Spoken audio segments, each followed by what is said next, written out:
Ladies and gentlemen, it's with great pleasure I welcome you to the Melbourne City Conference Centre for Cosmic Chemistry.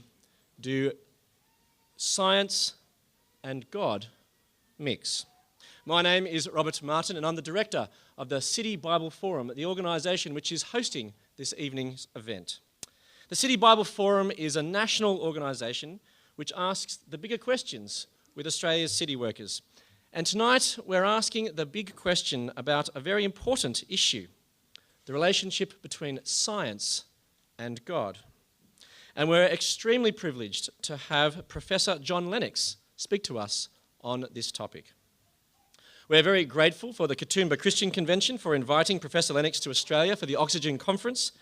And our thanks also go to our partners, National Science Week and Coorong, in staging these 5 events across the country.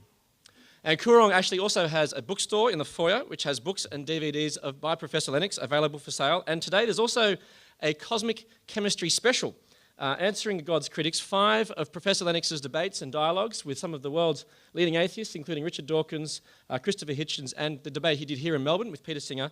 That's available just for $30 for all 5 dialogues. Normally it would be $100, but it's a special just for Cosmic Chemistry, and it's available after the event. And Professor Lennox will also be available for book signings and so on after the event as well at the conclusion. Now, before I introduce and invite Professor Lennox to speak, I want to draw attention to the outline that you should have received when you arrived on your seat. This contains space for you to write notes from Professor Lennox's address. And the outline also contains a feedback form, and we very much welcome your thoughts, but I'll explain that a bit later this evening. Now, to make it easier to ask questions in a space this big with so many people, and it is a full house here tonight, so congratulations for getting in the first 700 seats. We'd like you to send your questions in via SMS to the number provided, or tweet them to the hashtag CosChem if you're into Twitter. Now, contrary to some expectations tonight, there won't be any singing, miming, or dancing. These are things we're quite happy to miss. Now, if you have no idea what I've just spoken about, then just check out some of the videos on our website and all should be made clear. Tonight at the City Bible Forum, we're serious about engaging the big questions of life intelligently and in a fair-minded way. And to this end, we've invited one of the finest investigative journalists in the country to help us explore and answer this question. Our moderator tonight is Rafael Epstein. Rafael has reported for TV News and Radio Current Affairs in Sydney, Melbourne, Canberra, Timor, Indonesia, Europe and the Middle East. He has won 2 Walkley Awards for his investigative reporting at ABC Radio, and after working 3 years at the Age's investigative journalism unit, he returned to the ABC in 2012 to host the Drive program on 774 ABC Melbourne. We're delighted to have such a highly respected and respectable journalist assist us tonight. Please welcome Rafael Epstein.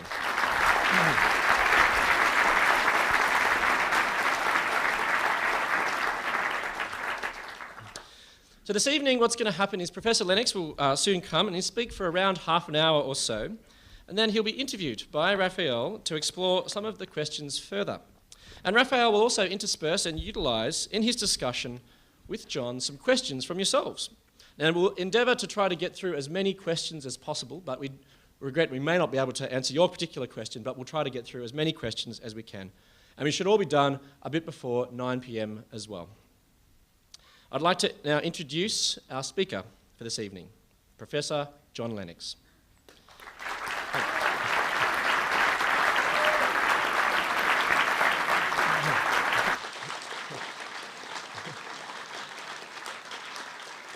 John is Professor of Mathematics at Oxford University and is an internationally renowned speaker on the interface of science, philosophy and religion. He regularly teaches at many academic institutions, including the Said Business School, Wycliffe Hall and the Oxford Centre for Christian Apologetics, as well as being a senior fellow with the Trinity Forum. He's written a series of books exploring the relationship between science and Christianity, including God's Undertaker, Has Science Buried God?, Gunning for God, Why the New Atheists Are Missing the Target, and 7 Days That Divide the World. He's also debated a number of the world's leading atheists, including Richard Dawkins, Christopher Hitchens, Peter Singer, and Lawrence Krauss. He speaks Russian, French, German, Spanish, and we hope that you can understand his English tonight. He enjoys amateur astronomy, amateur bird watching and walking. John is married to Sally. They have 3 grown-up children and 5 grandchildren and live near Oxford. So it's with very great pleasure I invite Professor John Lennox to present Cosmic Chemistry, Do Science and God Mix?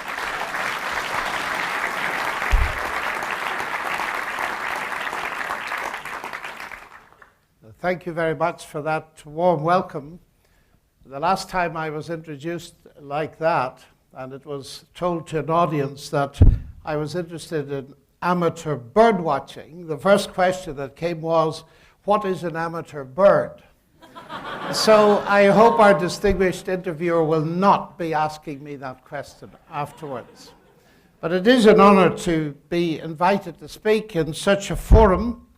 And what I want to do is to try and set up some ideas that we can later pursue in depth. The idea that science and God don't mix is widespread. But science and God did mix at the origin of what we call modern science. And that's pretty obvious because when you look at the pioneers of modern science, like Galileo, Kepler, Newton, Clerk Maxwell, and so on, every single one of them was a believer in God.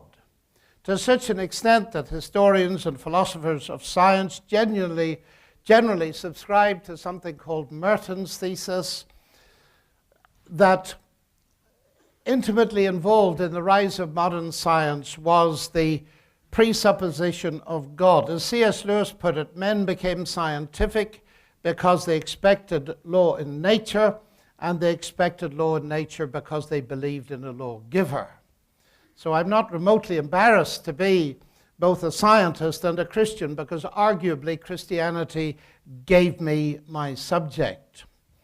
Now, the important thing to see is that the alleged conflict is not a conflict between science and God. Because you will find, if you go to the level of Nobel Prize winners, last year the Nobel Prize in Physics was won by a Scotsman, to the delight of that nation, Peter Higgs, who predicted the existence of the Higgs boson. He's an atheist. A few years before, the same prize was won by William Phillips of the United States. He's a Christian. Now, clearly, they're not divided by their science. They both won the Nobel Prize. But they are divided by their worldview. One's an atheist, the other is a Christian.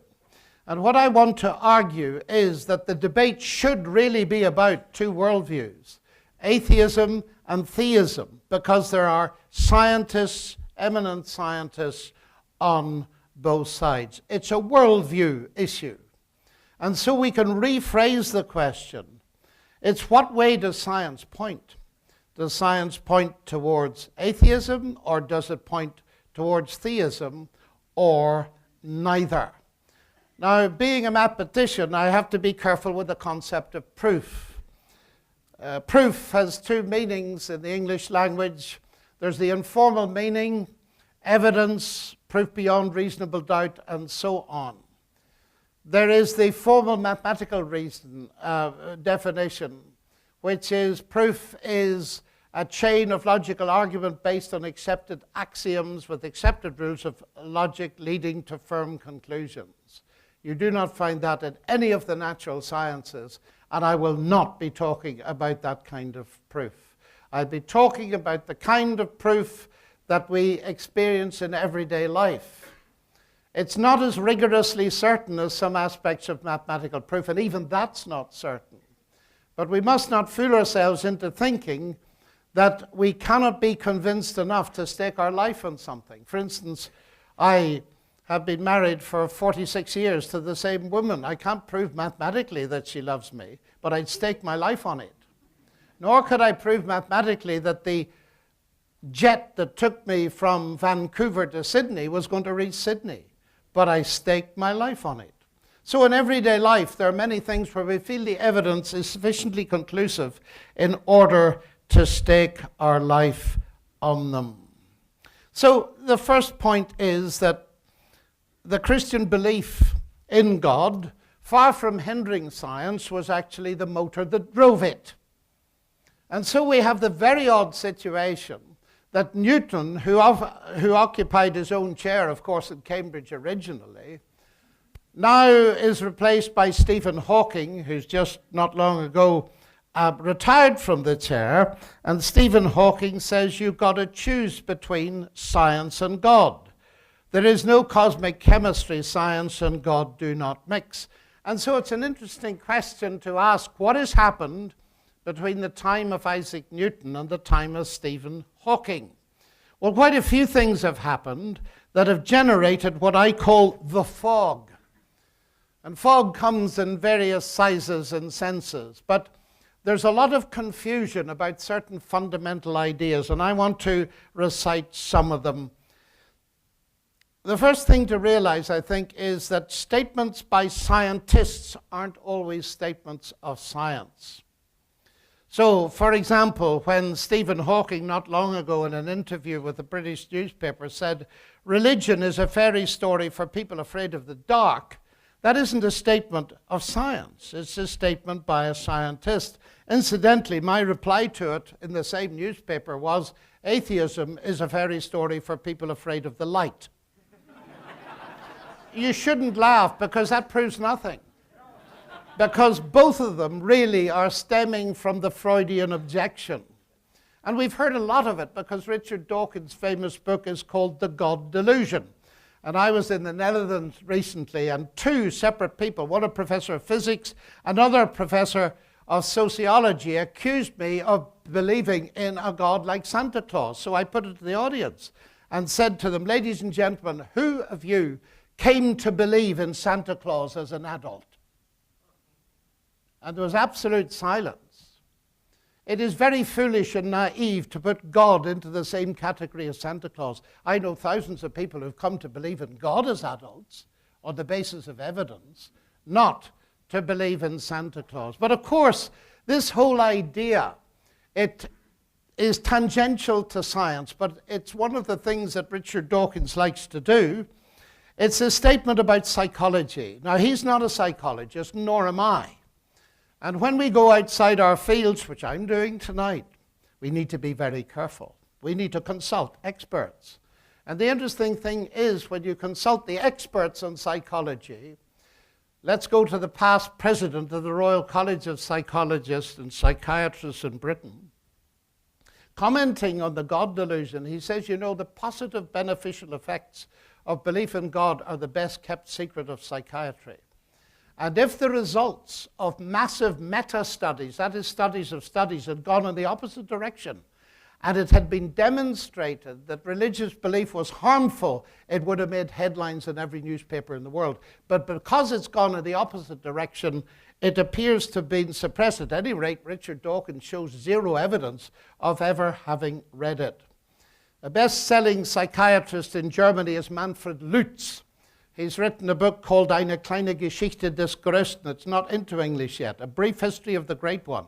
And in it he says, if there is no God, then Freud gives you a brilliant argument to demonstrate that religion, belief in God, is a psychological wish fulfillment, a crutch for the weak, and all the rest of it, if there is no God.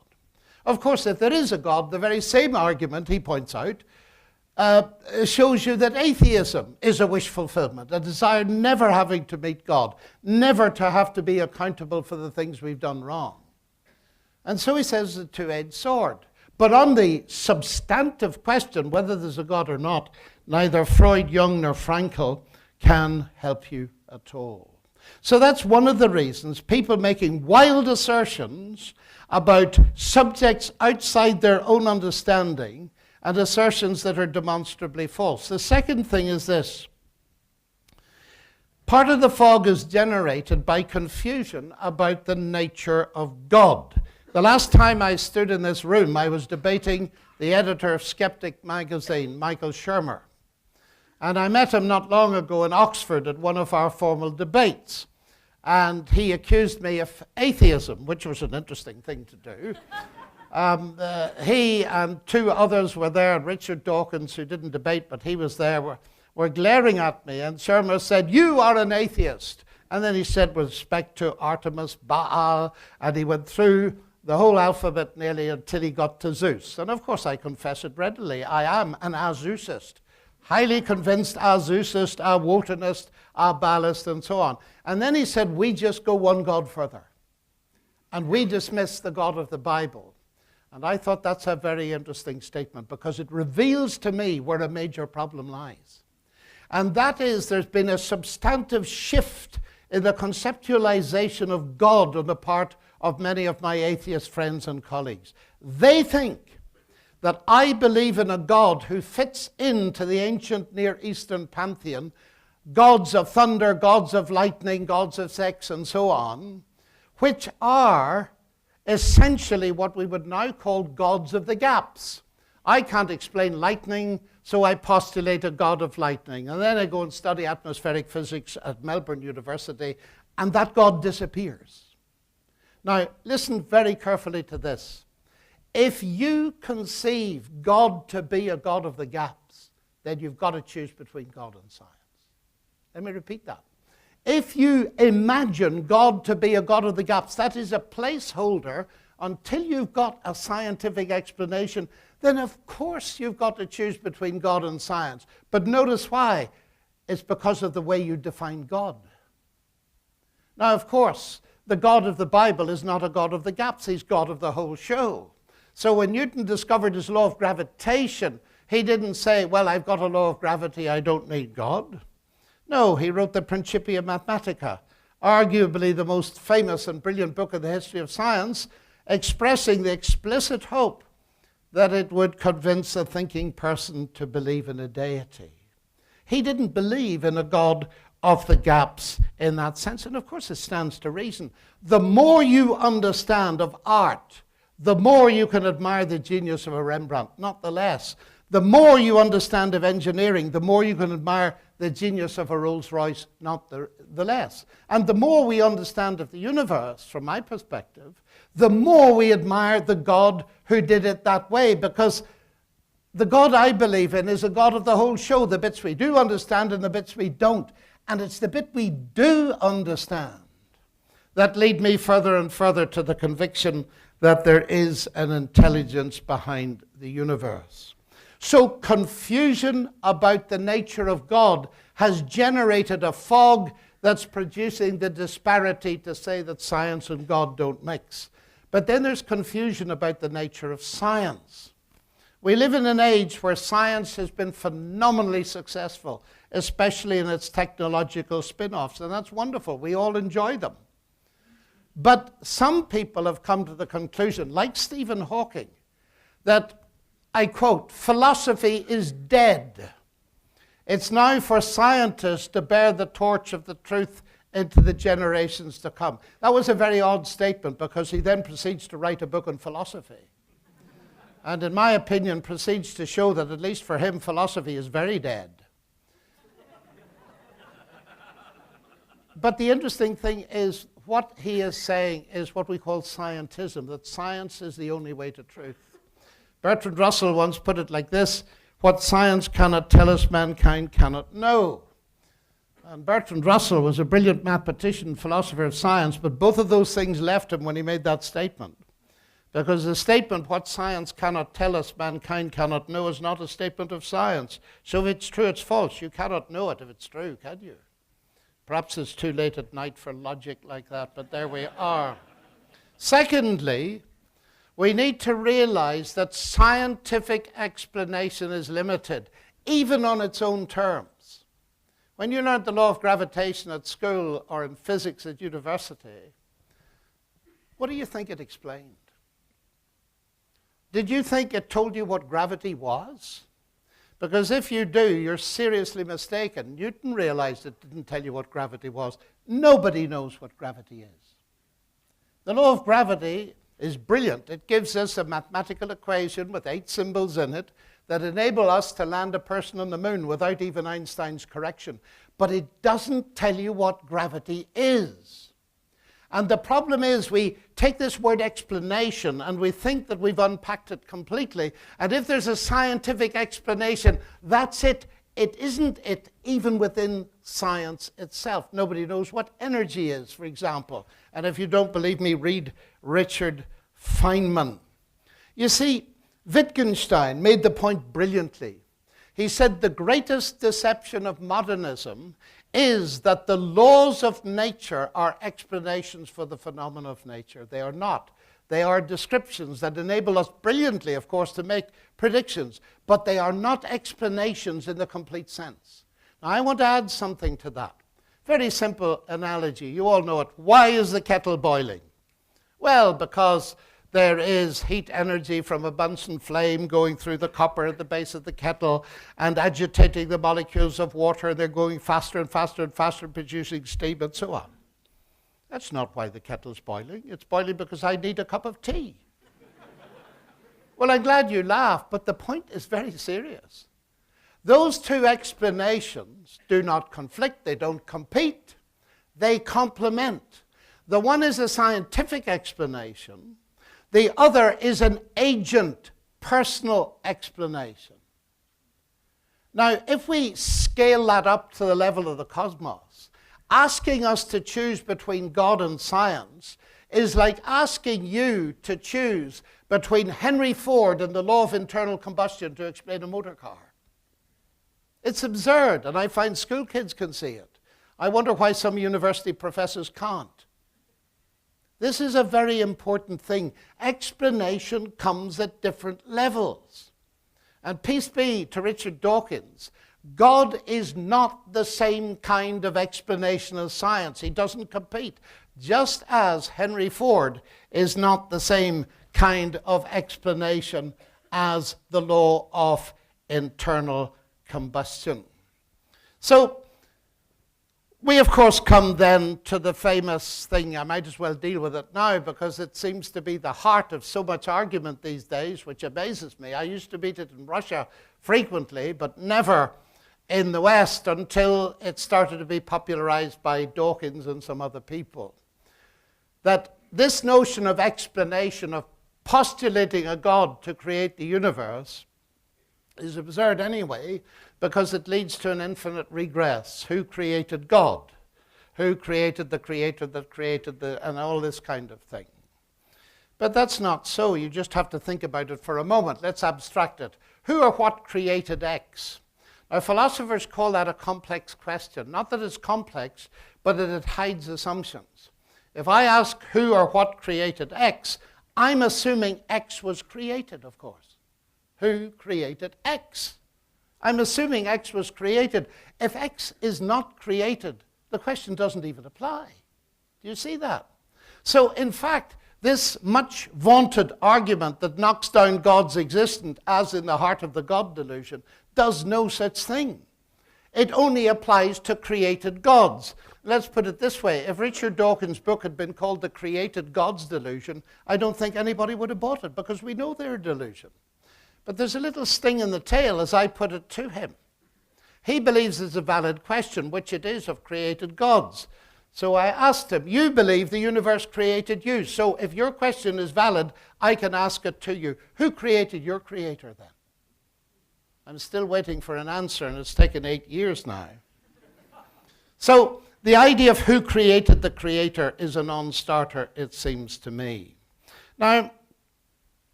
the next fog generator, and it's a very big one, is confusion about the nature of faith. I believe in God. And nowadays, the word faith has been hijacked in Webster's dictionary in the United States. Faith, noun, believing where there's no evidence. Now, that is blind faith, of course. The kind of attitude that causes young men to drive planes into tall buildings. And it can be very dangerous. And so we got to face the question. On the one hand, and I speak as a Christian here, other faiths must rightly speak for themselves. And now I'm using faith as a shorthand for a religion. And here's where all the problem comes from. Because faith means 2 or 3 different things. We often use it as shorthand for a religion. I'm of the Christian faith. But faith in the ordinary usage comes from the Latin fides, which simply means trust. So we could talk about faith in the markets, and then everybody understands you. We thought we could trust certain bankers, and then the markets froze because the evidence base was not there to trust them further. And until a confidence base of evidence could be built, the markets couldn't shift. Everybody in the Western world understands what evidence-based faith is. And it's important in a debate like this to realize that when I speak about faith in God, I mean evidence-based faith. I've got reasons for believing in God. And indeed, that's quite clear in the basic documents of Christianity. The fourth gospel, for instance, ends, or almost ends, with the words, Jesus did many other signs, but these ones are written, that is, I've chosen these, in order that you might believe that Jesus is the Messiah, the Son of God, and that believing you might have life in his name. In other words, here's the evidence upon which faith can be based. You'd be foolish to base your trust without any evidence. That's one side of it. But the even greater danger is this, that if you define faith to be believing without evidence, you'll fail to see that science is faith-based. And that is very dangerous indeed, because it leads to a totally false opposition between science on the one hand and faith on the other. You see, as a scientist, quite apart from God, I have a fundamental credo. You've got to believe that science can be done before you do it. That's pretty obvious, isn't it? And more particularly, in order to do science, you have to believe in the rational intelligibility of the universe. Einstein saw this clearly and said, I cannot imagine a scientist without that faith. He didn't mean faith in God. He meant faith that science could be done, faith in the rational intelligibility of the universe. Now, this is where the fun starts, at least from my perspective in the 21st century. Because Darwin saw a difficulty with this. It's called Darwin's doubt. I quote, with me the horrid doubt always arises whether the convictions of man's mind, which has been developed from the mind of the lower animals, are of any value or at all trustworthy. That doubt persists. Listen to atheist, brilliant Professor John Gray, professor of the history of European thought at London. Modern humanism is the faith that through science humankind can know the truth and so be free. But if Darwin's theory of natural selection is true, this is impossible. Now notice he's pitching Darwinism against science. This has nothing to do with God at all. The human mind serves evolutionary success, not truth. And so we get this extreme reductionist version of things, that everything, every phenomenon can be reduced to physics and chemistry. So ultimately thought is reducible to the firing of synapses. Now, my teacher of quantum physics at Cambridge, John Polkinghorne, points out again and again in his writings that this is nonsense. If it were true, we'd never know it. Because if you reduce thought simply to an epiphenomenon of the firing of synapses, he says this, it destroys rationality. Thought is replaced by electrochemical neural events. Two such events cannot confront each other in rational discourse. They're neither right nor wrong, they simply happen. The very assertions of the reductionist himself are nothing but blips in the neural network of his brain. The world of rational discourse dissolves into the absurd chatter of firing synapses. Quite frankly, that cannot be right. And none of us believes it to be so. Now, that's some years ago. But more recently, serious philosophers have begun to take this up. C.S. Lewis pointed it out in the 1940s, and people didn't really notice it. He said, we need to do some thinking about thinking. What about the validity of our thinking? And Alvin Plantinga, one of the world's leading philosophers, he's a Christian, writes this. Dawkins is right that we are the product of mindless, unguided natural processes. Then he has given us strong reason to doubt the reliability of human cognitive faculties, and therefore inevitably to doubt the validity of any belief that they produce, including Dawkins' own science and his atheism.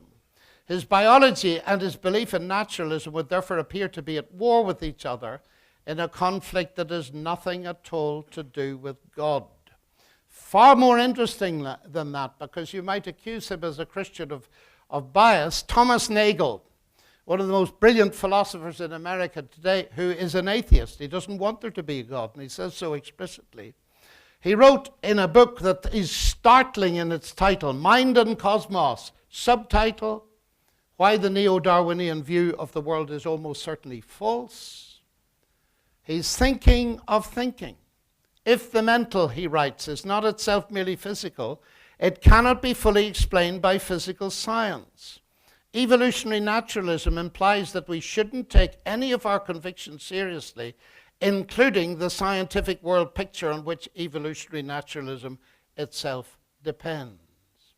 Let me put that in a very informal, up-to-date way. I talk often to my colleagues at Oxford, and I throw in little questions like that.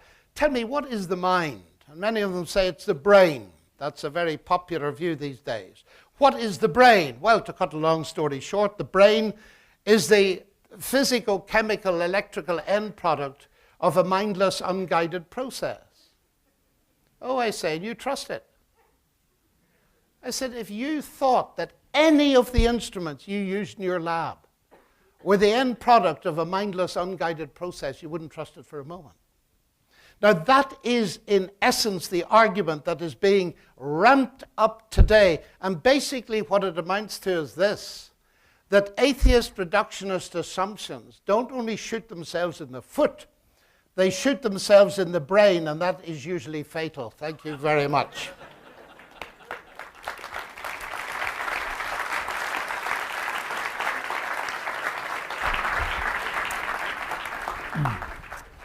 Thanks, Professor. I encourage you, I can see some of your text questions here on the screen, so I encourage you to keep sending them through. I can see the tweets as well, and I'll try to weave as many of them through as I can. Professor, I had actually a whole lot of questions prepared, but two really simple and quite personal questions occurred to me, first of all. Sure. I wonder, it might be helpful, and I'm just curious, for you to set out what sort of God do you actually believe in? Have you got a definable way of talking about that? Oh, I think so. After all, I'm interested in evidence. So what I'm talking about is the God of the Bible. That is the God who is the creator of the universe and the sustainer of the universe. But more than that, a God who is personal. And if it is true what is claimed in the Bible, and I believe it to be true, that human beings are made in his image, we can get a picture of God in the reverse Freudian sense. In other words, God not a projection of our imagination, but we are a projection of God's imagination. We are made in his image. So we are persons. We are capable of a whole lot of things. We are creative. So you can begin to build up a picture in that direction.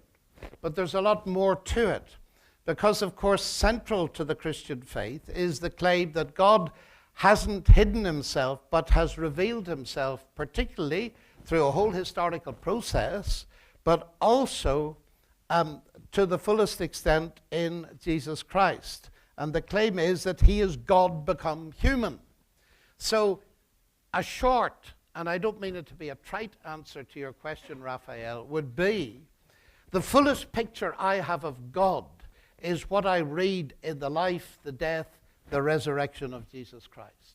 And that revelation of God is, to my mind, completely adequate to have a picture that makes sense both intellectually and, above all, practically, and is livable with. So that's where my sources would be. Isn't the obvious intellectual conclusion from that, though, if that intellectual framework is coherent, does that not mean that other forms of belief are invalid? Well, it depends what the other forms of belief Well, are. take your pick. I mean, it could be pantheism, could be Judaism. Oh, yes, could be absolutely. being But Baha'i. you see, let me put it this way. What you're doing is asking a crucial question which has to have a pre-answer before you can discuss it. Okay. What I mean by that is this. When it comes to talk about other religions, for example, take the three great monotheistic faiths. That'll do us for the moment anyway. Judaism, We've only got one evening. Christianity, and Islam. We've only got one. The first thing I will always do before I ever try to answer your question is point out that around the world, in all belief systems or none, you find a very solid common morality. For example, the golden rule is to be found everywhere without exception. Now, from where I sit as a Christian, that makes sense, because we are made in the image of God as moral beings. But the corollary of it is vastly important. When I speak and try to evaluate faiths other than my own, I'm not looking down on them as moral beings. I understand that. In fact, my non-Christian friends, my atheist friends, my Buddhist friends could put me to shame morally, because I'm a wretch like everybody else is, and I can muck up as well as anybody I'm not else. accusing you of moral superiority. You're not. Yeah. You're not. But the moment you mention these differences, now having said that, if we can look at each other respectfully and regard each other as of infinite value made in the image of God, then we can discuss the differences. Now, let me put it to you, and I think it will partially answer your question. My Jewish friends, of whom I have many, believe that Jesus died and did not rise. My Muslim friends, of whom I have many, believe that he didn't die. I believe that he both died and rose again. Those three are mutually exclusive. So how do you decide it? You have to decide it on the basis of evidence. And in the end, every person must make up their own mind. Now, what I discover in discussing your question is the only people that have difficulty with it are people who don't adhere to any religion. I find that my people, my Muslim friends, Jewish friends, and so on, admit this because that is what they believe. And that's very important, that we realize that Christianity, out of it, the religions of the world won't agree with each other. And I know of no other way to approach this question but on the basis of evidence. But let it be evidence out on the table that doesn't carry with it the aspersion that you're worse than me. Do you understand what I'm saying? I do understand what you mean. And look, people might want to pick up on that. But I wanted to take you back to a part of your speech when you said that theism and atheism aren't equal, and you spoke about your faith in your wife, and which I don't doubt, and your faith in your plane's ability to get you here. It's equally arguable, though, isn't it? If you look at your wife, at you, we can make a host of assumptions about your background, about your track record. You can build up, actually, a mathematical probability that the two of you will be faithful to each other and will stay together, in the same way you can build up a mathematical probability that the plane will get here. Well, you can. I mean, but behavioural scientists make those sort of assumptions about people all the time. Yes, they do, but yeah. I find them entirely unconvincing. But let's. But are they not? That's okay. But are they not more provable than your simple? I mean, I suppose you accuse Dawkins of being a reductionist, and you're saying, he admits to being a reductionist. I don't accuse him of it. That's okay. That's his view. Aren't they more? There are more postulates. There's more evidence. There are more assumptions you can make about both your wife and the plane. There's far more proof and things you can touch, predict, and prove than there is in a simple belief in a God. But it's not a simple belief. I mean, it's a belief based on evidence. I don't see any difference in believing the result of mathematical equations and the whole business that mathematics can actually be done. What I'm claiming is a much deeper thing, that if you take the atheist route, you're undermining the very rationality that allows you to do mathematics. That's why I find it totally incredible. So perhaps I'm not understanding your question. No. I mean, look, all I'm trying to do is get you to explain your views. The Dawkins position that you cannot disprove the existence of God, but you can mount a case that there's a very, very low probability that there is a God. That so much of the world is observable, so much of the world is verifiable, yet there is nothing provable and verifiable about your conception of a God. Why is that so? Why is that in your view just let me take, there are three things there at least that you're talking about. The probability of God.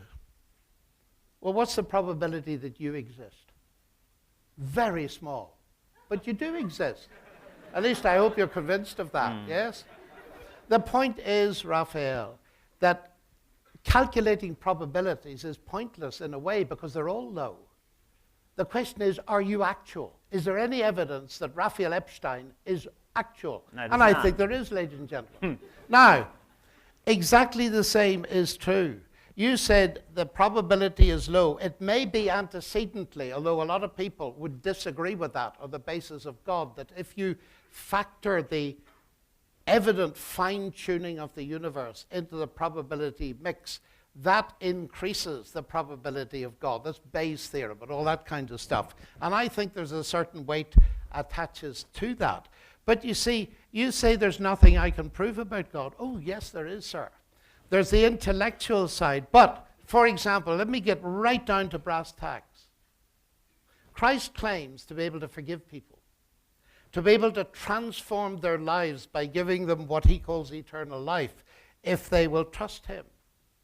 I've seen so many people's lives transformed by doing that. Now, of course, you can psychologize it out of existence, but the point is it's a testable claim. But you don't need psychology for that either. I mean, they could all be advantages, evolutionary, adaptive advantages, couldn't they? All of that behavior helps further the collective. But that is equally, if not more, provable than what you're saying. I don't think so. That's an evolution of the gaps. Unless you have a mechanism that shows those things, evolution, as even a Nobel Prize winner recently has said, Robert Laughlin, is an empty word. What did it? Evolution. But where's your mechanism? Where's your operation? And again, I would want to say that the mechanism is self-evident, isn't it? Morality, altruism. If I believe that God will give me eternal life, I will be kinder to those around me. I will provide for my children. I mean, those things are all far more observable in many ways and provable than whether or not I exist. But that's a good thing. Isn't that evidence that the Christianity is true rather than it's false? Well, it could just be evidence that those things are all adaptations to evolution that maximize my DNA's chance of survival.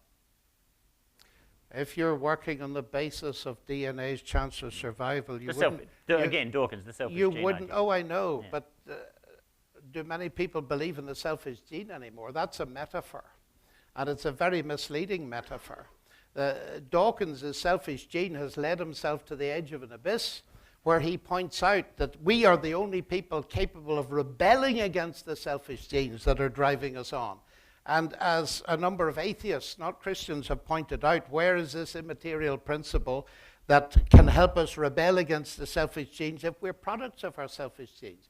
You see, the trouble is, this is what I call a kind of commissar argument. I get it often in the most trivial form. You say that because you're an Irishman, you know? Yeah. You say that because you're a woman. Now notice what's happening there.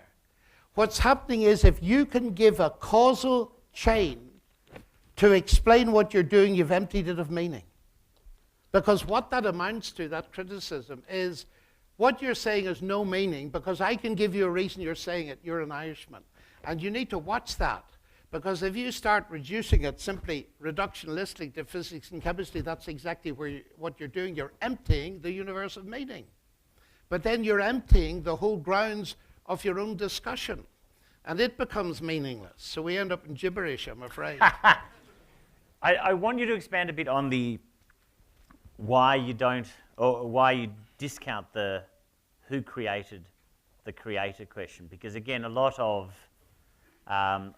atheists would argue that so much is explicable by laws of physics, the theory of evolution, those things. So for them, therefore, that question is crucial.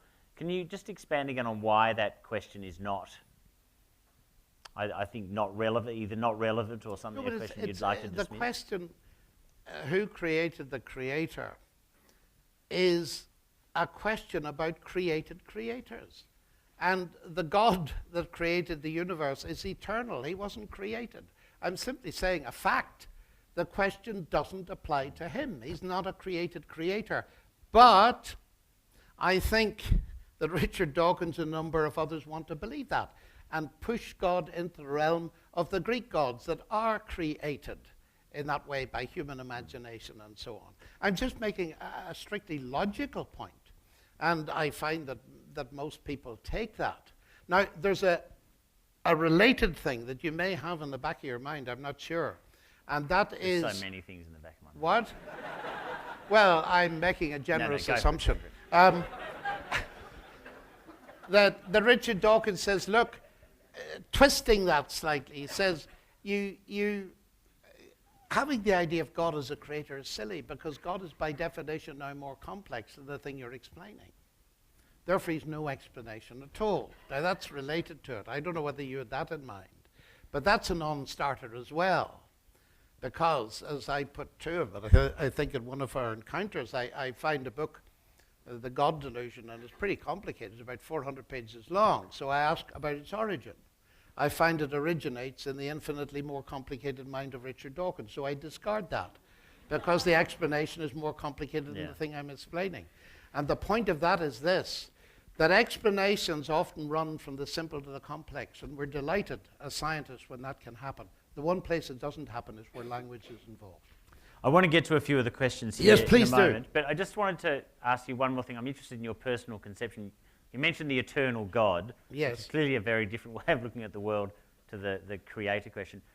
What does that mean to you? Does that mean that you're happy with the idea that something always has been and always will be, and it's that being that when you unveil something like, the predictions of gravity, calculus, quantum mechanics, all you are doing is stripping back some of the paint on the things that are eternally there? I'm just interested in your personal conception of how the eternal God fits together with those scientific theories and, Well, I think to a large extent that's true, that God is the imaginator behind the universe. He's the creator. And to quote Kepler, we're thinking God's thoughts after him.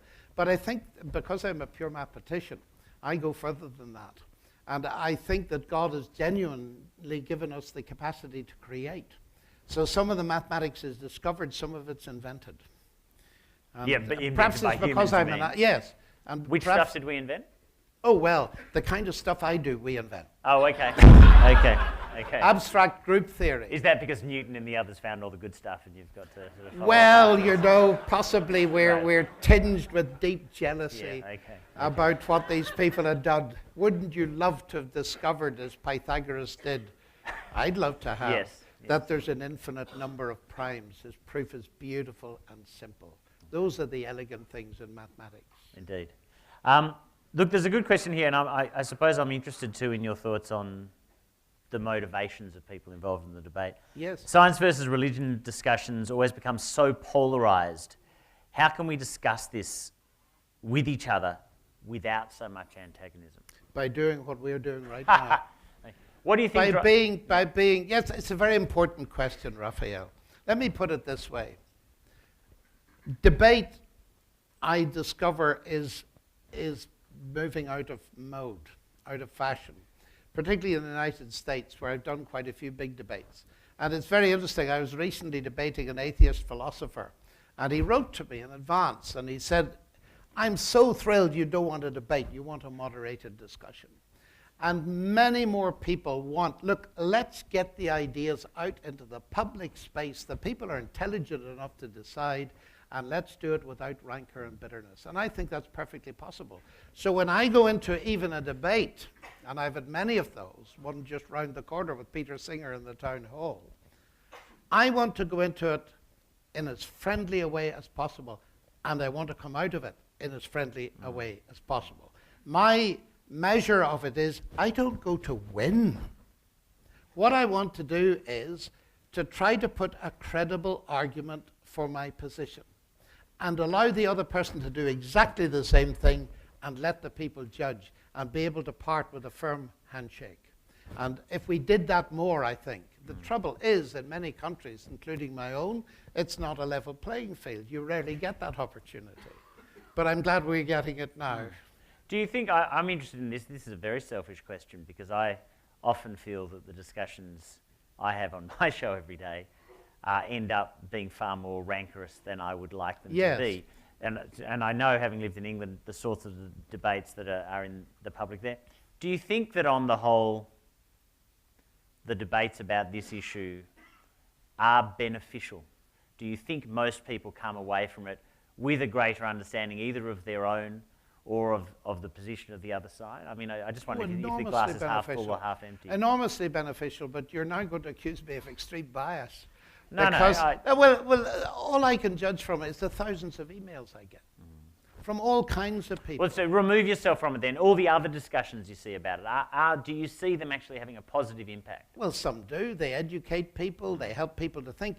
You see, one of the great things for which I'm thankful to Richard Dawkins and the late Christopher Hitchens and the rest of them is they put God back on the agenda. They really have. I mean, look at this room tonight. And everywhere I go, it's exactly the same. Thousands of people coming. Figures go the other way. They're interested. I know in Australia, my understanding of the figures in Australia are around attendance at a house of worship and belief in a God. My impression was that those figures were very much on the way down. Oh, they are on the way down. But you see, a lot of it is attendance at a house of worship is a very different thing. I agree. From wrestling with the God question. But it's an important thing, because I'm going to admit something now straight. The biggest reason given in our country for departure from the churches is they don't answer our questions. And I take that very seriously. And I'm ashamed of the fact that Christians have got that reputation of being anti-intellectual, not answering questions, when, if you look back, the foundation of Oxford, Cambridge, and many of the world's greatest universities, they were all religious foundations. That's where the thinking was done. That's where the debates were. And before the Middle Ages even, there were massive discussions going on all over Europe. I'd like to get back to that. And I think these discussions are enormously important, because many young people, particularly students, they're getting a bit fed up with the sort of materialism that's been thrown at them. They're also, if I might say so, getting fed up with the strident nature of some of what's called the new atheism. So now we've got the new atheism. I don't know whether you've come across it, have you? It's new neo, isn't it? No, the new atheism. The new atheism is, look, let's take the best out of all religions, but please let's not do God. Okay. Well, of course, that's, from my perspective, a hopeless situation. But the reaction is against this kind of militant, let's destroy religion, and so on, which some very leading figures in the world have said. Steven Weinberg, Nobel Prize winner. Perhaps the best thing we scientists can do for this generation is to obliterate religion. I want to ask you more actually about, I suppose, faith in the public space, but let me try to get through a few of these questions. In various other talks that you've made, you seem to have varying views of evolution. I gather that you believe in an old universe and that evolution of molecules to man cannot be explained through natural selection and mutations. Could you explain what your opinion is on Genesis, how the world was formed? Was it 6 days, staggered evolution? Maybe the way to go is to ask you about natural selection and mutations, what your view is of them, and then we'll get into the 6 days question. So there's 6 questions there, aren't there? Well, that's 3. Which one do you want me to take first? Natural selection and mutations, your view on that, and then how does it fit into the 6 days in the Bible idea? Well, fine, Raphael. Number one, I'm not a biologist, but I do try to make up for it by reading as much as I can. Natural selection, mutation clearly do something. Just look around this room. I mean, selecting can even happen in a meeting like this, as you may well know, if you work it out. And genetically, a third of us have got mutations that will probably kill us. What Darwin saw was brilliant.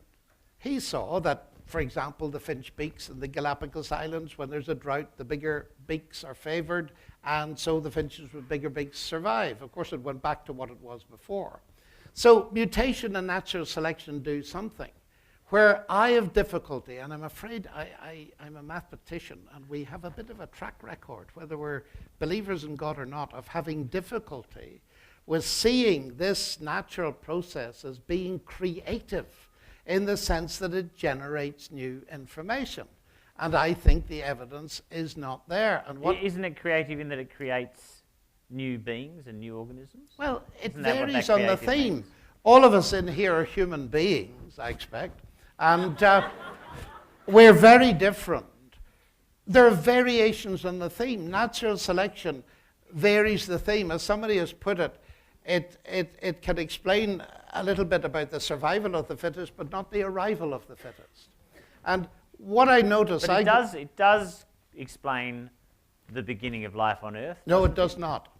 So you don't believe in that part of the evolutionary... No, neither does Dawkins. He did for a long time in The Blind Watchmaker. He said that natural selection, which Darwin discovered, etc., the blind automatic process, you know, the heart thing on about page 5, explains the existence and variation of all life. He's withdrawn that in his more recent book because he's realized something that was said long ago by Theodosius Dobzhansky, one of the greatest evolutionary ologists that pre-biological evolution is a contradiction in terms.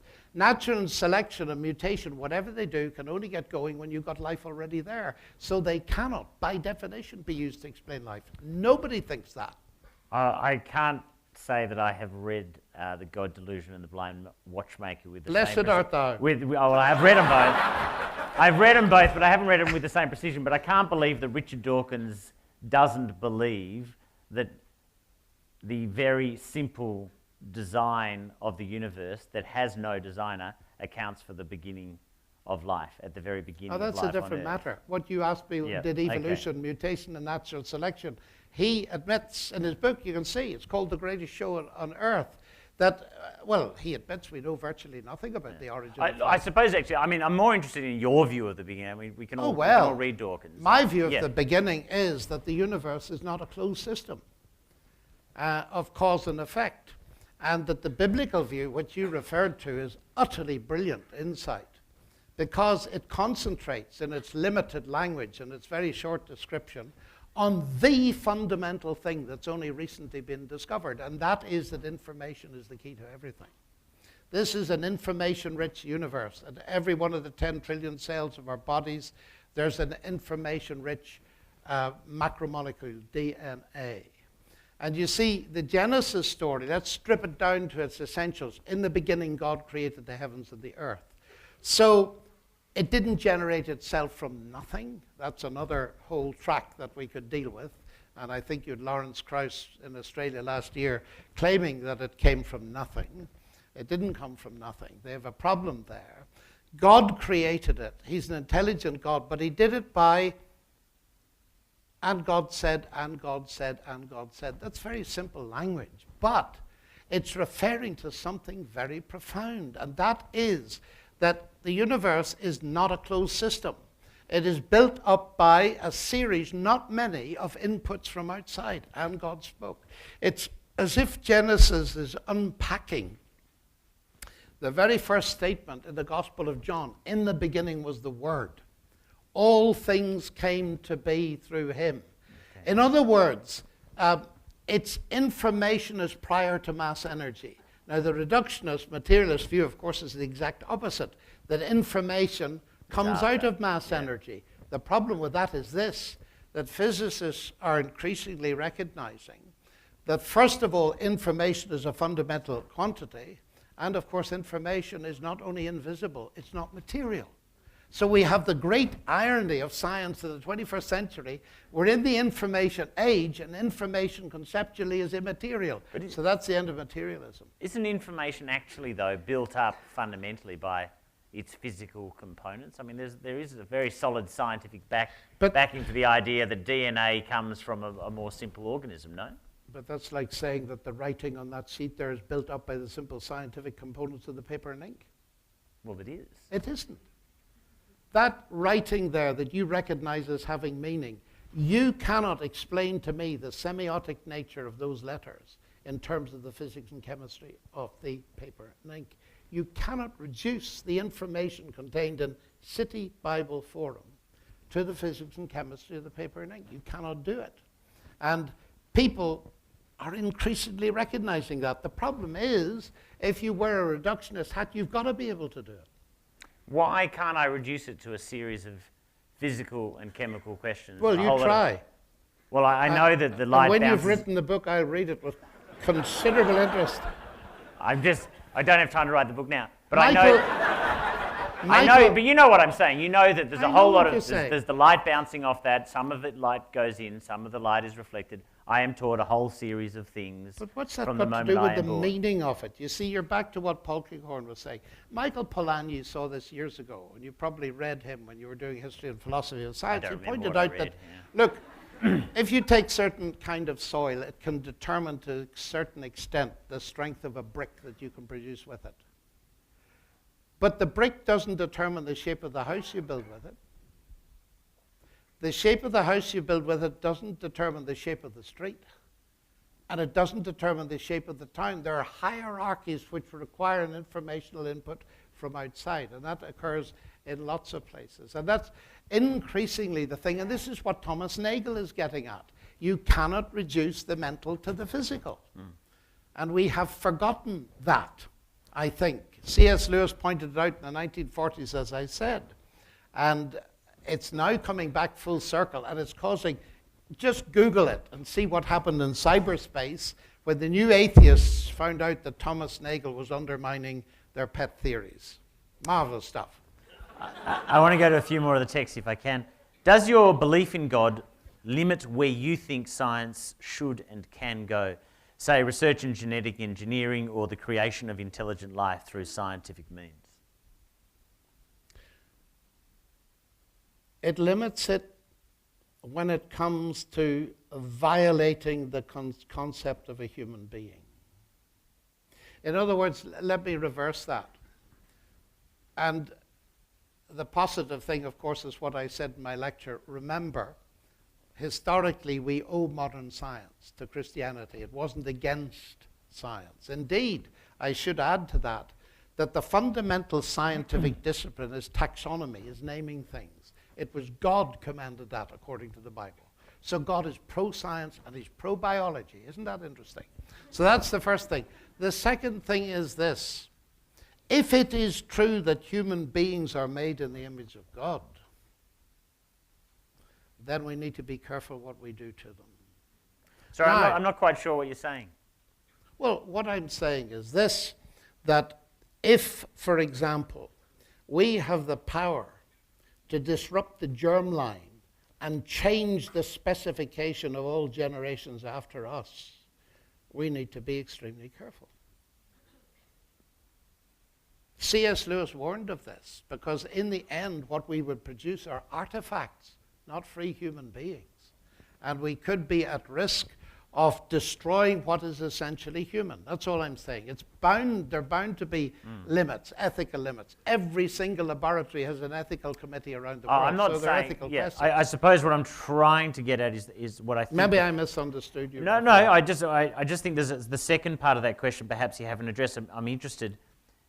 How far do you think human beings are capable of going? I'm not beyond the ethical boundary. What do you think? Do you mean because of your could belief they in create God? life? Well, artificial intelligence means intelligent life through scientific means. So I suppose both creating life and also artificial intelligence. I just wonder, your belief in our actual physical capacity to create that, how's that influenced by your belief in God? Well, I think there are a lot of questions that you need to answer before that. What do you mean by artificial intelligence? Because what we create with programmable computers, and they are the start, there's a huge debate raging out there, and you must be aware of it, whether they really do think or they don't think and all this kind of thing.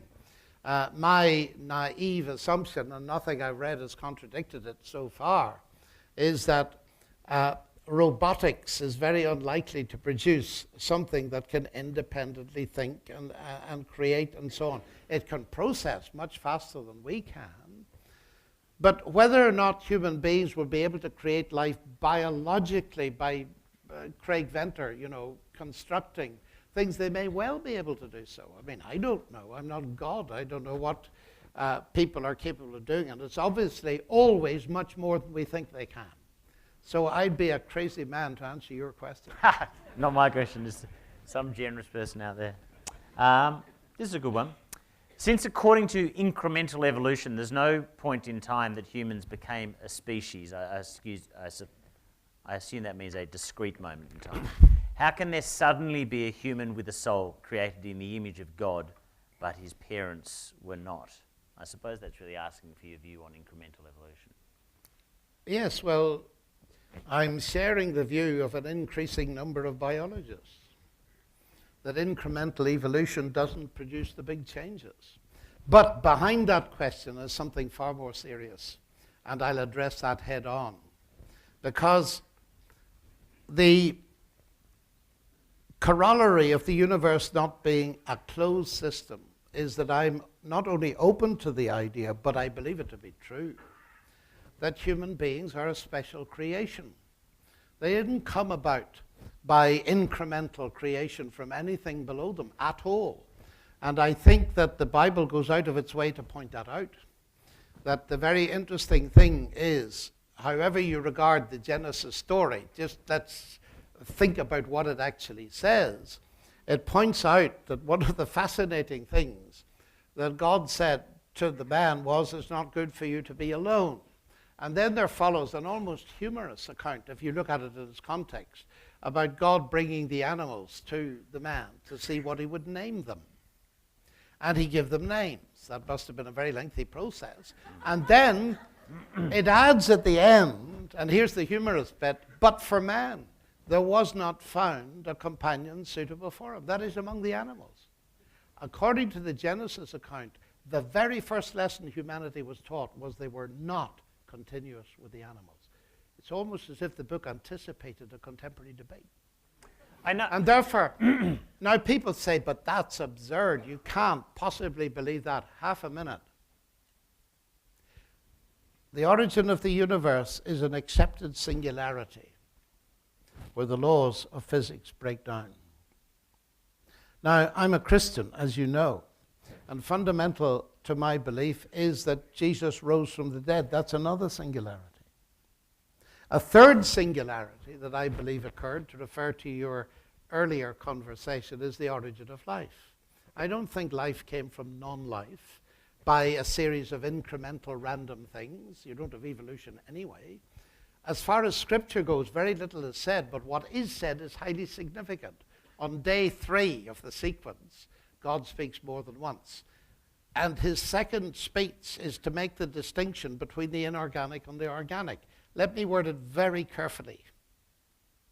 You don't get from the inorganic, from non-life to life, according to Scripture, without "and God said." Something happens from outside the system. Similarly, on day 6, you don't get from animals to man without "and God said." So that's one way of looking at it. Now, of course, science, in a way, can say very little about that. Because there's if a fossil God... record that backs up a lot of evolution, isn't there? Oh, there's a fossil record that you could arrange things in a hierarchy, but you can arrange cars in a hierarchy. That doesn't mean they descended from one another. It means they could have, been part of a common... The fossil record is not that arbitrary. I mean, there are gaps in the fossil record, but it's far more verifiable than the sort of thing But you know that Darwin's tree has been unplanted and turned upside down. I was just reading about it. But the idea of there being a tree of life is being shot to pieces at the moment. I can only listen to the biologist, Rafael. But the point is, even accepting what you say, that you can, as a mathematician, I can take any set of things and build them into some sort of hierarchy. And you can do that with fossil creatures. And you can say, well, that looks simpler than that, that looks more complex than that. But that doesn't mean you've provided a mechanism that moves from the lower level of complexity to the higher one. Until you've done that and can demonstrate that, you've simply got an empty word, evolution. What I'm claiming is this, that whatever natural selection, mutation do, and that is a very big question, of course, a very interesting scientific question. Is there a genetic homeostasis? Is there a limit to what can be produced by a given gene pool at a given level? As, for example, Pierre Grasset, who was the doyen of French biology in a time past, claimed? Right. Or can it give all these incremental additive changes? What I'm claiming is this: you can arrange them in a hierarchy, but that could be a result of one, common descent. It could be a result of partially common descent and common design. Just like you could arrange cars from the T4 to a modern Jaguar in a hierarchy, they're not descended from each other because cars have to have a certain common design. It's caused by design engineering. Let me add another little thing in here. Suppose you and I are brilliant biologists and we're working in a lab, Rafael Epstein and John Lennox, and we discover a brilliant genetic modification for food. 1,000 years go by and our work is lost. And then somebody comes across the plants that we've developed. And they're neo-Darwinians. They'll fit that into a neo-Darwinian sequence. Of course they will. But they won't know that that new strand was a product of intelligent design, will they? Because through the glasses, the lenses that they're applying to the situation, your work and my work is invisible to them. Likewise, if you assume that everything can be naturalistically explained, you're bound to keep on going that. And I say, well, bless your heart, keep on going. But I think that if it is true that there's an input from outside, then you would expect certain things to happen. You would expect the gap to grow wider as science advances, not to close. That's exactly what's happened with the origin of life. They thought they'd solved it in 1953 with the Miller-Urey experiment. They didn't realize, they hadn't a ghost of a notion that the problem was not getting the basic amino acids. The problem was getting things in the right order, in a semiotic order of the DNA code. And now people say nobody knows essentially anything about the origin of life. That's exactly what I would expect to happen. It's no proof, but it's what I would expect to happen if intelligence is necessary. There aren't a lot of the hypotheticals you're using to illustrate your argument and the assumptions you're using ignoring a lot of the proof. I mean, most of those who deal with evolutionary biology would argue that you're dismissing a lot of the evidence they're able to display to prove that biology is far more coherent than you presented today. Let me read to you James Shapiro, who's just written a book. He's the leading molecular biologist at the University of Chicago, Evolution, A View from the 21st Century.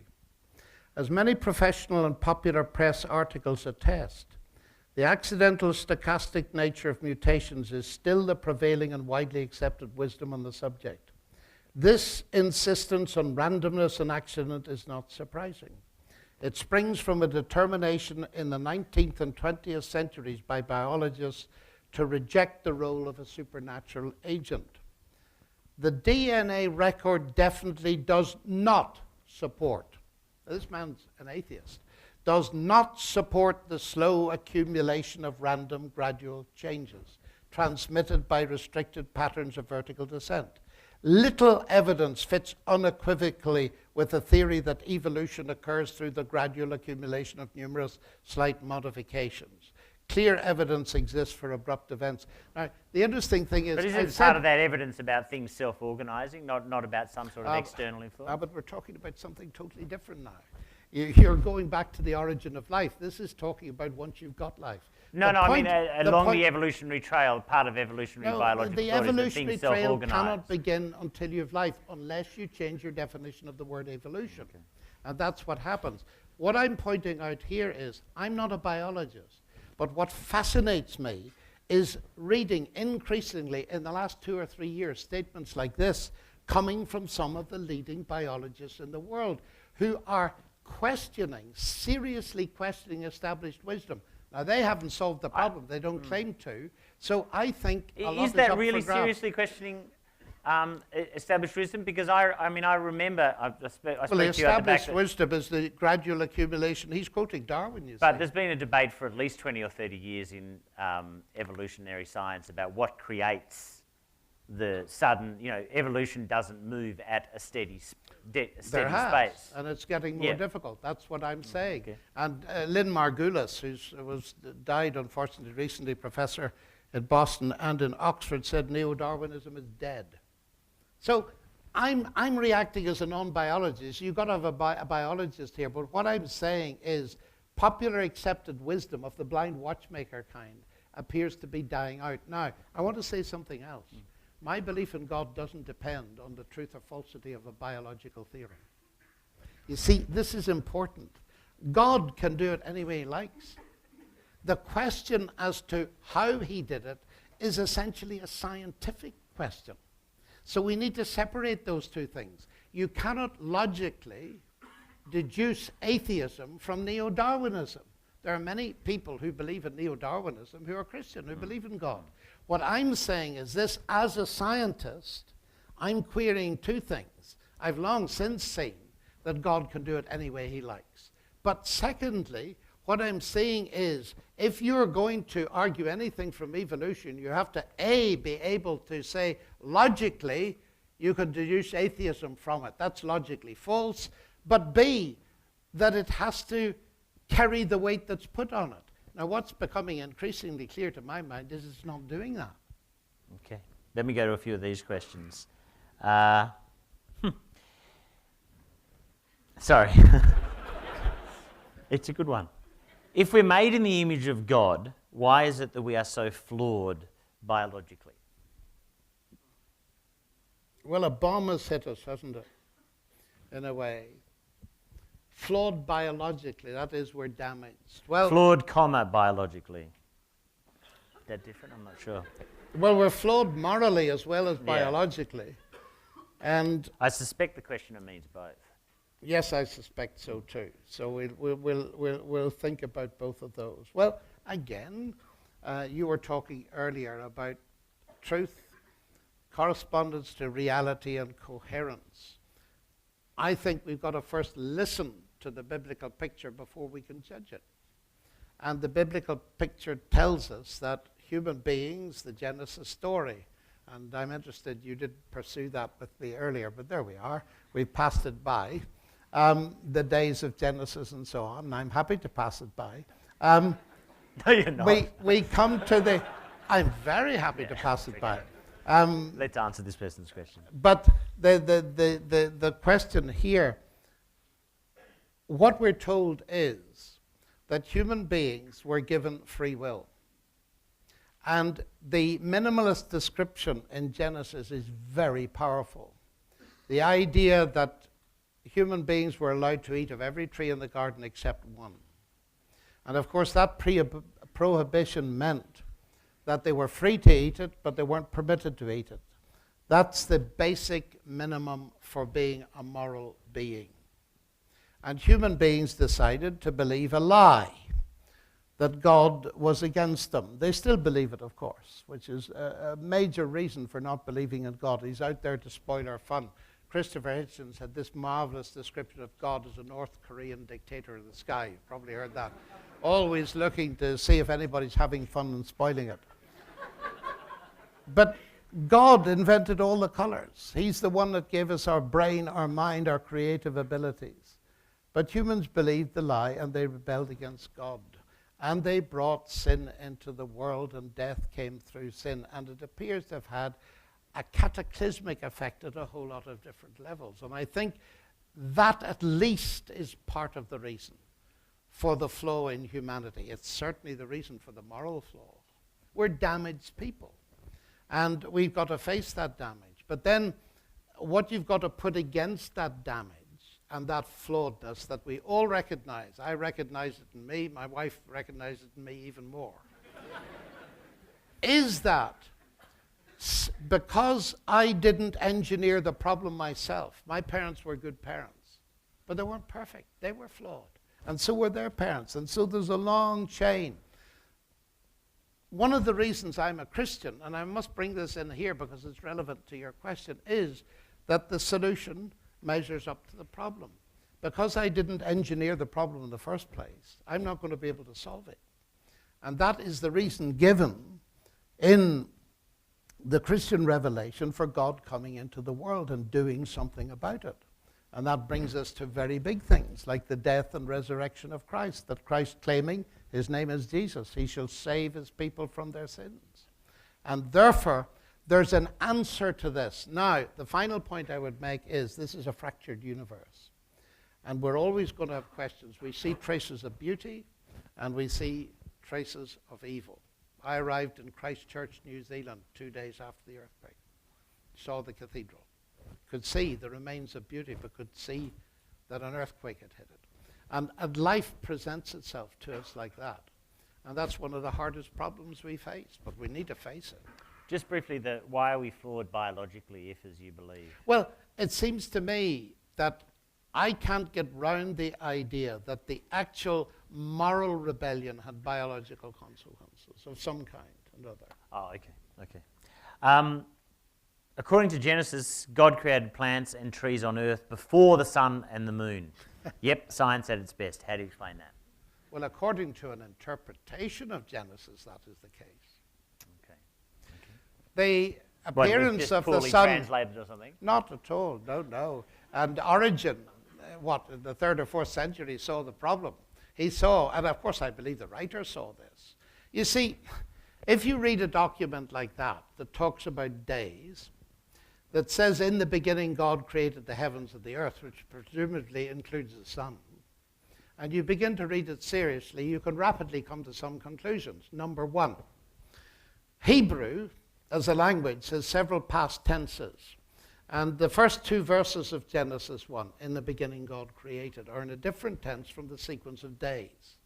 According to the scholars, of which I'm not one, but I read what they say, and I've consulted them, the difference in tense means that the first statement refers to something occurring before the events described in the sequence of days. How long before is not said. So Genesis says nothing about the age of the earth. That's point number one, just to deflect that. Yep. Point number two is, when you read day 1, day 2, day 3, and then you suddenly discover the sun, you say, hey, have a moment. And Origen saw it. What is going on here? Because our concept of day depends on the existence of the sun. But the point made, if you look at it carefully, is that the sun and the moon and the stars appear for signs. They're visible. Now, go back to the scientific model. This Earth is quite hot in the middle. It's not so hot on the surface except in Australia in summer. But it was very hot.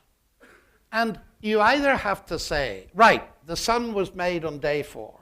This is nonsensical because what were the days before that? Or you say, let's look at it carefully to see what kind of multivalency there is in the basic Hebrew words that's used here. And serious scholars have said that the words can easily mean that what happened in day 4 was that the sun became visible. It was there at the beginning, as verse 1 says. But the cloud cover, isn't that with the heat and choosing? I mean, there's always a biblical authority you can draw on. And I mean, I'm interested in extrapolating, to a wider reading of the Bible. I've done my fair share of Talmud and Bible classes for my students. I mean, there's always an authority you can draw on to emphasize one part of the Bible and dismiss another part. We decide that, we move on from the values of a former age, so we dismiss those parts of the Bible. We discover there's a logical inconsistency, so we dismiss it. It's very easy to pick and choose your Bible. But I'm not doing that. I'm absolutely not doing that. I'm not taking one part of the Bible on an authority and dismissing another part of the Bible. What I'm doing is looking at it in light of our experience of the world and of science and making an assessment of two possibilities, one of which is illogical and postulates a whole lot of other things, another of which makes perfect sense. That's all I'm doing. Let me give you another example of this, and you can come back on me. If we'd been having this discussion in the 1500s, you and I, you wouldn't have been talking about the age of the earth or anything like that. You'd probably been pushing me on whether the earth moves or not, wouldn't you? This upstart Galileo, you see, coming up with the idea that the earth moves. And you might have, had you been doing your Talmudic studies and studies of Tanakh, you might be saying, but look, the Psalms say God has set the earth upon its foundations that it cannot be moved. So there you are, the earth doesn't move. And of course, that was the whole issue with Galileo. But it didn't come from the church only. It came, first of all, from the medieval philosophers, who were all Aristotelians, and so they believed that the earth was fixed in the middle of the universe. Now, you see, there's nobody in this room, I suspect, that believed that the earth is geometrically fixed. Oh, don't make too many assumptions. What? Nothing. Well, perhaps down in Australia, but I was granting you a generous spirit. The point is, you don't need the people who call what we've come to see, but what we've come to see is when the Psalms talked about it being fixed, you can read it literalistically, but you don't have to. You can read it as a metaphor for something real at a higher level. And we now know, which they didn't know, that the Earth's in a stable orbit round the sun. But that has to do with an inverse square law of gravity, the existence of gas giants, the moon, and so on. Now, you might say, oh, but that's special pleading. You're using science to interpret the Bible. But we do that all the time. I mean, we use nature, if you think of science as a study of nature, to interpret anything. There's nothing different in doing it in Scripture. So all I'm doing is saying, if you look at that, the sun appearing on the 4th day, that makes a lot of sense and fits in with what we know. Saying the sun was created on the 4th day contradicts Scripture itself, because it talks about days before the sun. That's not using one part of the Bible to dismiss another. Look, someone still feels like we've skipped over the 6 days. But I am curious because one image keeps coming to my mind is that, and that is, I don't know if you saw the Russell Crowe Noah film, which is flawed, but one of the, to say the least, but one of the great parts of the film, to be honest, is when he tells that story and fits it into a sort of a more, I guess, for lack of a better phrase, Big Bang view of the creation of the universe. Do you see some way of wrapping that 6-day story around the explanation of the Big Bang and the formation of the planet? But the Big Bang is a label and a mystery. Fred Hoyle coined it as a joke, as you know, because he believed in a steady-state universe. The Big Bang simply says there was a beginning. Genesis has been saying that for centuries. That's the irony, as I pointed out to some people at CERN not long ago, that here is science in the 1960s coming up with the idea there was a beginning. The Bible's been saying it for thousands of years. And I said to them, gentlemen, you know, if you'd taken this ancient book a bit more seriously, you might have looked for evidence of it earlier. There's absolutely no contradiction with the standard model of physics and cosmology that says space-time had a beginning, and Genesis that says in the beginning God created the heavens and the earth. None whatsoever. I'm not saying there is a contradiction. I'm interested in your perception of it, because as you said, but the laws of gravity are a great predictor. If you have the Big Bang, you can use the laws of gravity to extrapolate, and a whole lot of other laws of physics. You can. You can use that to get. Yeah. So is that an explanation for the 6, or is that? No, wait a minute. We haven't come to the 6 days yet. Okay. The first thing to realize is that people get confused, and they don't realize that the statement in Genesis at the beginning is detached from the days. So the irony is, you see, no matter what you believe about the days, they don't imply a young earth necessarily. You can read it that way if you like, but the whole point of the Hebrew is in the beginning was at the beginning at some indefinite time of the past. But now the days are interesting. Many people argue the word yom in Hebrew means 24 hours everywhere it occurs in Genesis, but the very first mention of it doesn't. God called the light day and the darkness he called night. How long is that? It's less than 24, isn't it? Even in Australia.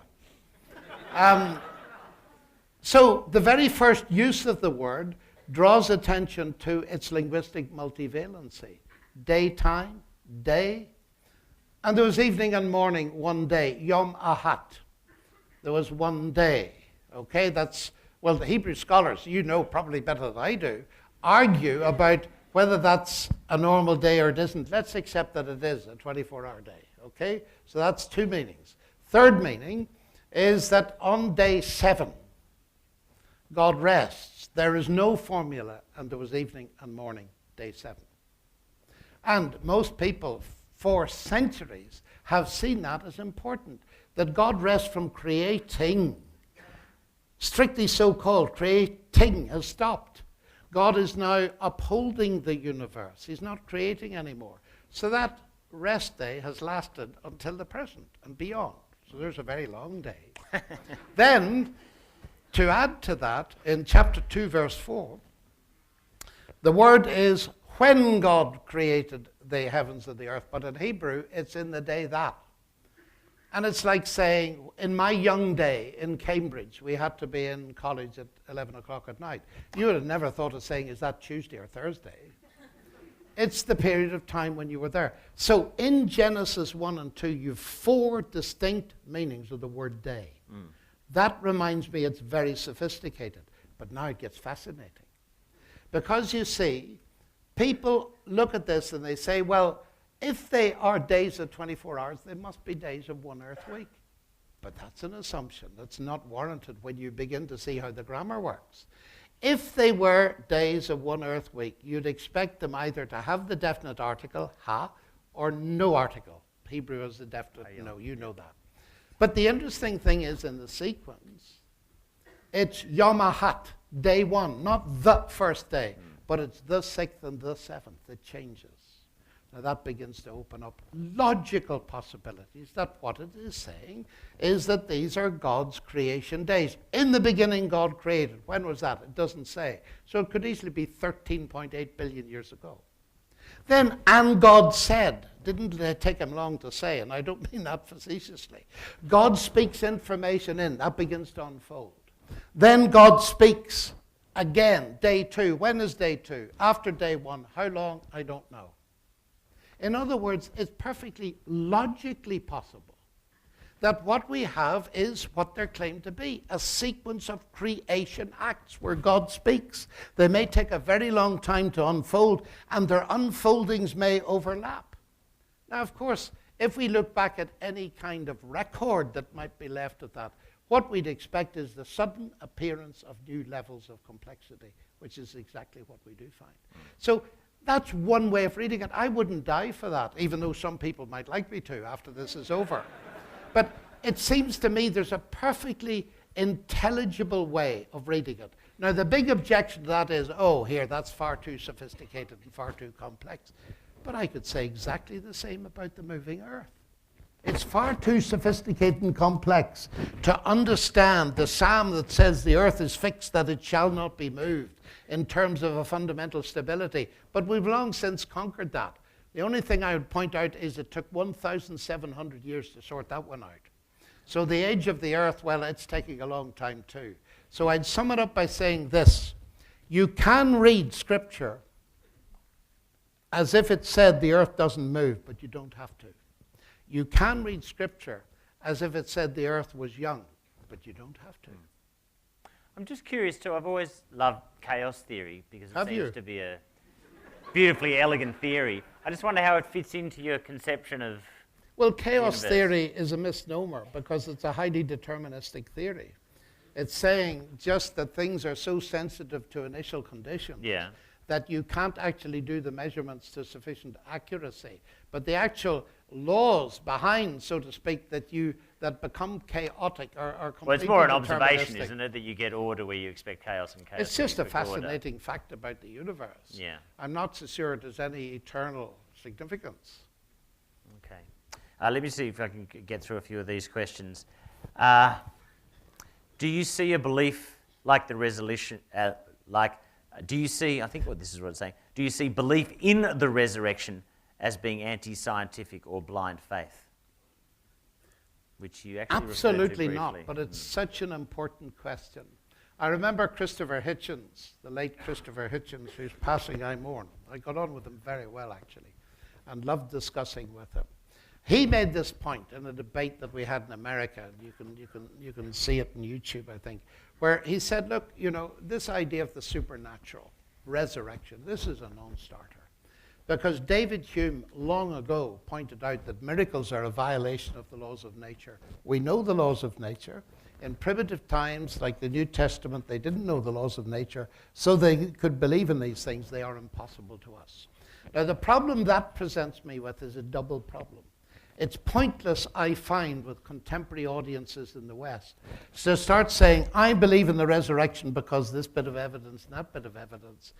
They come back and say, look, I'm not interested in your evidence because the supernatural is impossible according to the laws of nature. So we need to step back to the in-principle situation, which I shall now do as briefly as possible. This is a big story, actually, but let me keep it simple. The resurrection's being David Hume was wrong. Let me make a provocative statement. Miracles do not violate the laws of nature. Let me illustrate it. I'm staying in a hotel up the road. So last night, I put $100 into my drawer by my bed. Tonight, I put $100. That's $200, yes? Tomorrow, I find $50. Now, have the laws of arithmetic have been broken or the laws of Victoria?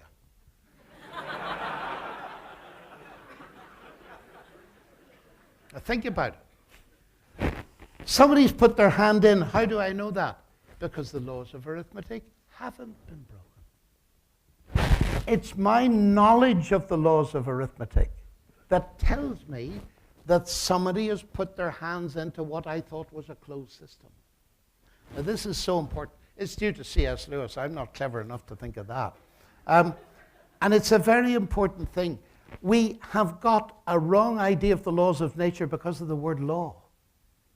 We confuse it with the laws of the land. Don't drive more than 40 miles an hour or whatever it is. What are laws? They are our descriptions of what normally happens, provided nothing intervenes. But they don't prevent something coming in from the outside. Now here's the interesting thing. If you didn't know the laws of arithmetic, well, you'd say 100 plus 100 was 200 yesterday, it's 50 today. Well, so what? And you see, this makes nonsense of Hume's claim that in the time of the New Testament, they didn't know the laws of nature. Of course they knew the laws of nature. If you don't know that it's normal for a dead body to remain in a grave, then you wouldn't be remotely surprised at Christ coming out of the grave. It's because they knew that dead bodies remain dead. And that's so again and again and again. Indeed, and here's something very interesting that has always weighed with me.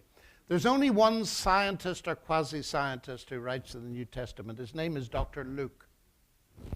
And he starts his gospel by raising this question, which shows he was aware of it in the first century. He talks about a priest and his wife who are very old. The priest is in the temple. The priest is praying, so presumably he believes in prayer. He believes in God. An angel appears to him, so presumably he believes in angels. And the angel says, you're going to have a baby. And he says, nonsense. I'm too old. He knew as well as any modern gynecologist that you get too old to produce children. And the angel struck him dumb for being silly. And the reason for that is that God could do something. The point is this, that Luke, by telling us that story, goes to the heart of the objection against miracle. It's against the laws of nature. And you know, when it comes to the Christmas story, when Mary came to Joseph and said, I'm going to have a child, he didn't say, marvelous, my dear. He was determined to divorce her. Why? Because he knew exactly where babies come from. You see, it is a nonsense to say with Hume they didn't know the laws of nature. They did know them because you have to know them to recognize that here is an exception.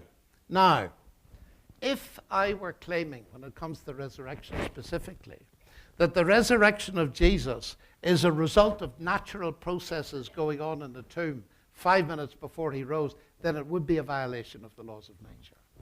But I'm not claiming that at all. I'm claiming that God, by his power, raised Jesus from the dead. It was an injection of power and energy from outside a closed system.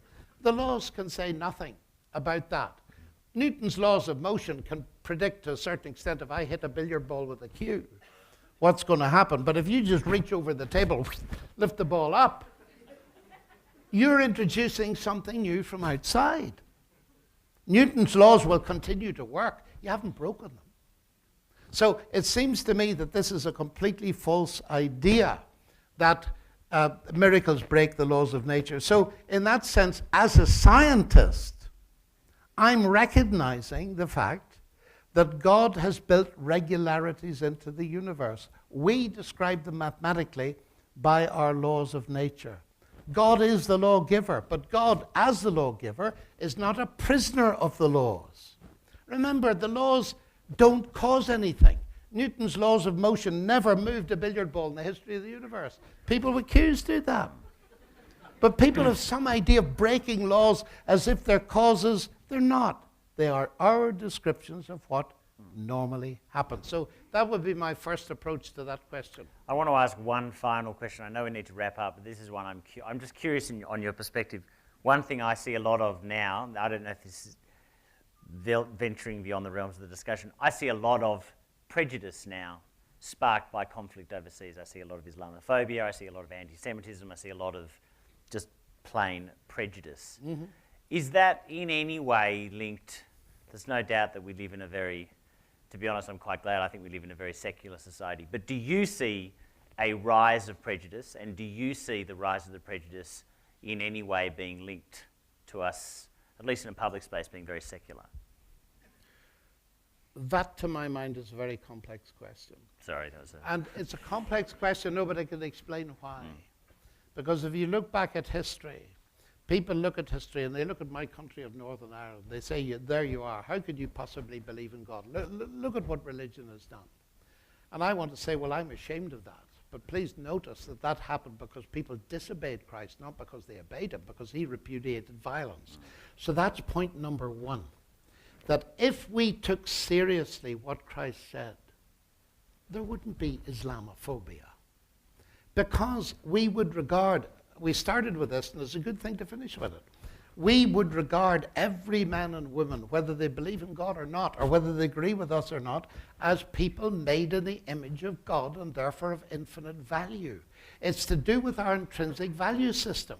Now, on the other hand, the amount of blood that has flowed as a result of atheistic philosophies is colossal. I've spent a lot of time in Russia, and I'll never forget that it's been said to me several times by leading Russian intellectuals, we thought we could get rid of God and retain a value for human beings. We found out too late we couldn't. And you see, it's not only the religious side, it's actually the secular atheist side that has caused a lot of damage.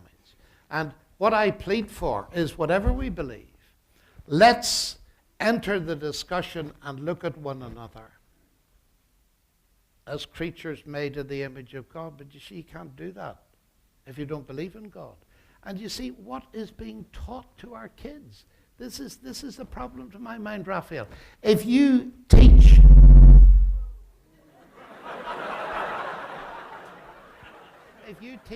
if you teach generations of children that they're of no more significance, to quote one person, as slime mold, you're going to reap a whirlwind. And we are already reaping it. A leading sociologist, an atheist in Britain, has recently said we're leaving children totally without moorings because there are no standards left anymore. Now that is, of course, a big topic, but for another time. Okay. Let's all thank the Professor. Thank you.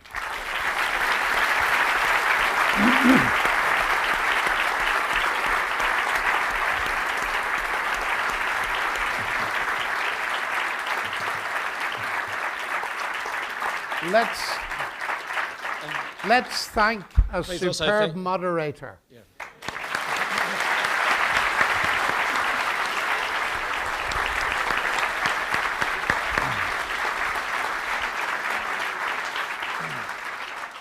Well, thanks so much for welcoming me back. I hope that tonight has lived up to your expectations, and in some way you've been challenged in your assumptions about life, science, and God.